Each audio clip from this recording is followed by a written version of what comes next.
Fala galera! Durante mais de 10 anos, um serial killer aterrorizou a antiga União Soviética. O criminoso, cuja marca registrada era arrancar com os dentes os órgãos sexuais de suas vítimas, ficou conhecido como o açougueiro de Rostov.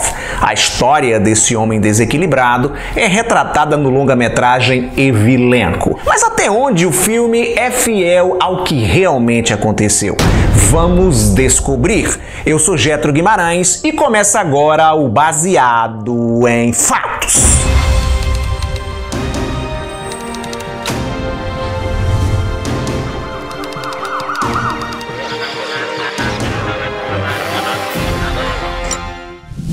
A União Soviética passou por um período de grande fome entre 1921 e 1925, consequências da Primeira Guerra Mundial, Revolução Russa, guerras civis e por aí vai.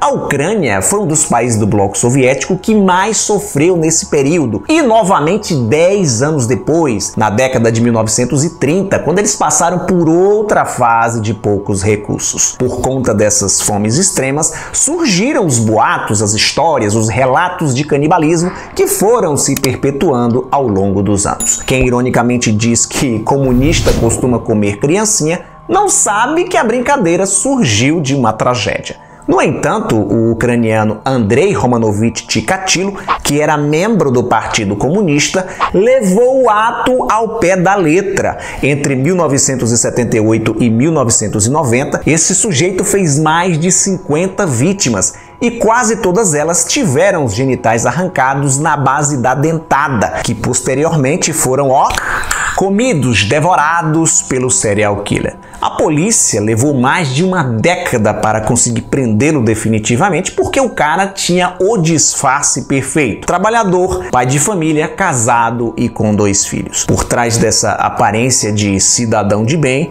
escondia uma vida pregressa conturbada. Nascido em 1936, ele passou fome, sofreu bullying, possuía um distúrbio sexual que o deixava impotente e cresceu acreditando que seu irmão mais velho foi morto e canibalizado pelos vizinhos. Quem lhe contava essa historinha singela era sua querida mamãe. Tudo isso provocou distúrbios psicológicos em Chikatilo, que alimentava mórbidas fantasias de vingança. Apesar dos pesares, casou-se em 1963 e conseguiu ter 2 filhos. Em Evilenko, o Andrei Chikatilo é interpretado pelo Malcolm McDowell, que você conhece muito bem de Laranja Mecânica. Por uma questão de direitos autorais, o personagem chama-se Evilenko. Ele é casado, mas não tem filhos. O filme usa a impotência como uma das justificativas para os atos bárbaros cometidos pelo criminoso, que só conseguia se excitar matando, sobretudo crianças e adolescentes. A cena de abertura é asquerosa. Chikatilo, então professor de uma escola primária, aparece tentando seduzir uma aluna menor de idade. Chikatilo de fato chegou a lecionar. Para compensar seus problemas, ele mergulhou nos estudos e se tornou um homem culto para sua época, chegando até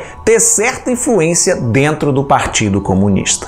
Em 1973, sua mãe faleceu e isso deve ter despertado algo ruim dentro dele, porque o cara passou a molestar garotinhas. Quando denúncias chegaram aos ouvidos da diretoria da escola onde ele trabalhava, Chikatilo foi despedido. Acabou indo trabalhar numa fábrica na área industrial de Rostov, a cidade onde vivia, e isso exigia dele viagens frequentes de ônibus e trem.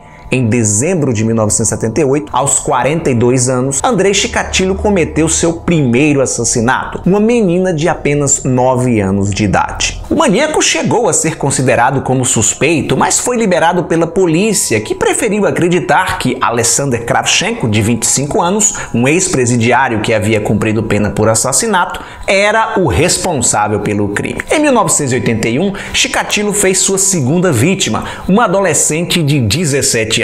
Ele roeu a garganta, os braços e os seios da moça, chegando ao ponto de comer um dos seus mamilos. Em 1983, matou matou mais 3 pessoas, incluindo-se aí a sua primeira vítima masculina, um garotinho de 9 anos. Ao experimentar o gosto de sangue e perceber que os crimes lhe excitavam, ficou difícil para o Chikatilo controlar, frear seus impulsos. Em 1984, ele matou nada menos do que 15 pessoas. Naquele ano, chegou a ser detido para interrogatório, mas foi liberado após oficiais comunistas intervirem a seu favor, lamentando a perseguição a um membro leal do partido.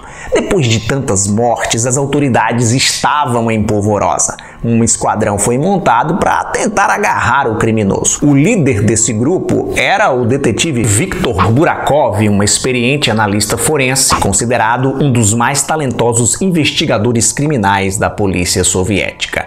A primeira ação do esquadrão foi procurar em instituições psiquiátricas, porque acreditava que o criminoso só poderia mesmo ser um doente mental. Mas nada parecido com aquele modus operandi foi localizado. Só para você ter uma ideia do grau de brutalidade do Chikatilo, um dos corpos foi encontrado cheio de perfurações e completamente desmembrado. Os investigadores do caso chegaram a considerar que aquilo não havia sido ação humana, que a vítima havia sido atropelada e mutilada por uma máquina agrícola.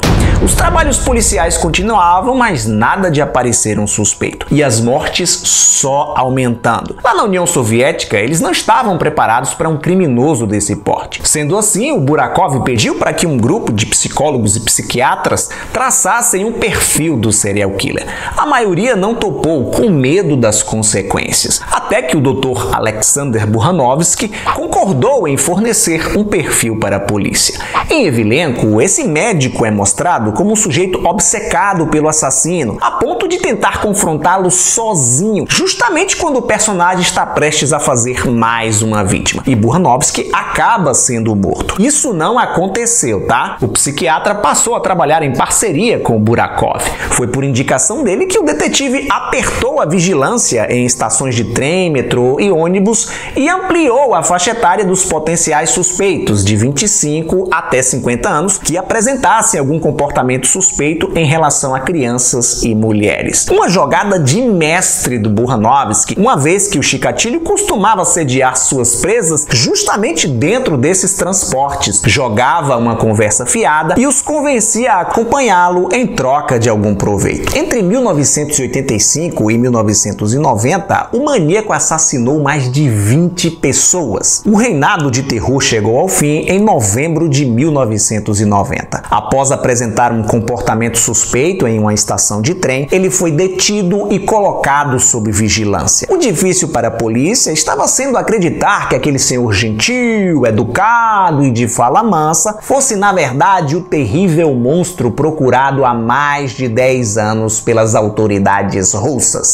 Burhanovsky entrou em cena mais uma vez para auxiliar nos interrogatórios. Chikatilo cedeu e confessou em detalhes 53 mortes, sendo 21 meninos, 14 meninas e 18 jovens mulheres. Ele se lembrava de absolutamente tudo, datas, locais e até mesmo da roupa que as vítimas vestiam no dia do crime. Também descreveu o método especial que desenvolvera para matar com facas, de modo que o sangue não espirrasse nele. Em 1992, Andrei Chikatilo foi encaminhado para uma instituição em Moscou para passar por uma avaliação neurológica e psiquiátrica. O laudo confirmou que de fato ele tinha uma disfunção erétil, mas ele foi considerado mentalmente são e apto para ir a tribunal. O julgamento do maníaco foi um verdadeiro circo. O tempo inteiro ele foi mantido dentro de uma jaula sem ter acesso ao seu advogado. A presença da imprensa e de familiares das vítimas foi permitida. A todo momento, pessoas desmaiavam ao ouvir as descrições em detalhes dos seus crimes sangrentos.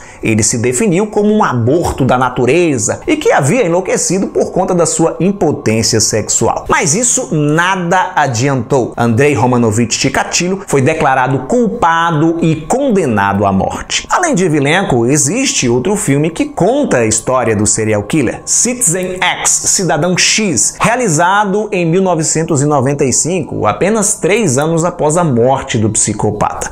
A produção é mais caprichada do que Evilenco, mais fiel aos fatos dentro da medida do possível. Estamos falando da União Soviética, que era um bloco bem fechado, restringia o acesso às informações do que acontecia dentro do seu território. No entanto, Citizen X é contado sob o ponto de vista do detetive Viktor Burakov. O Chikatilo, interpretado pelo Jeffrey Demun, só vai ganhar espaço mesmo na trama depois que ele é capturado. Foi por isso que eu preferi Evilenco, por a obra priorizar o serial killer, mesmo o filme exagerando em suas liberdades poéticas. Vale a pena ver os dois longas-metragens, eles meio que se completam. Vários documentários foram realizados contando a história desse monstro. O que eu fiz aqui no programa foi um resumão. Se você quiser saber da história em detalhes, procura aí no YouTube esses docs, porque vários deles estão disponíveis completinhos da Silva Sauro.